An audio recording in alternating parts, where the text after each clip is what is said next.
Colorado lawmakers will return to the Capitol tomorrow with a full head of steam and a long to-do list. Denver 7's Megan Lopez talked to 4 of them about their top priorities.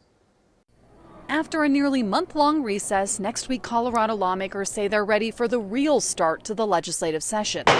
At the top of their priority list is economic recovery. For Democrats, what we need to do is we need to look at where the federal money's coming in, and we need to redirect state dollars into the spots that the federal relief's not coming into. We really need to be able to respond to the urgent needs that Coloradans are facing, whether that's housing or utility assistance, helping on the unemployment. Republicans, meanwhile, say the recovery means common sense solutions and less burden on businesses. But the real relief is we lifted 22 different regulations on individuals and businesses were lifted during the pandemic.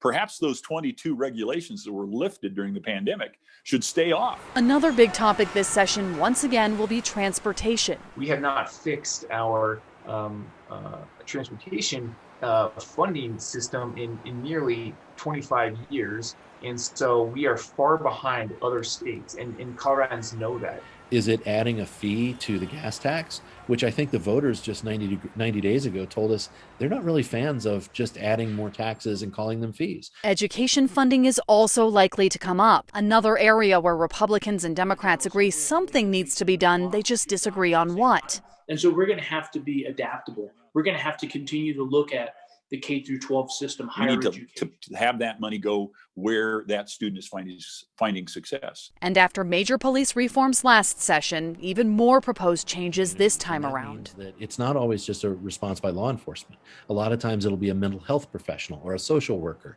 someone who has a set of skills that are needed on that scene. And so I'm bringing a bill this year to provide grant funding. Bills to cut healthcare costs, address judicial reforms, and more are also on the docket.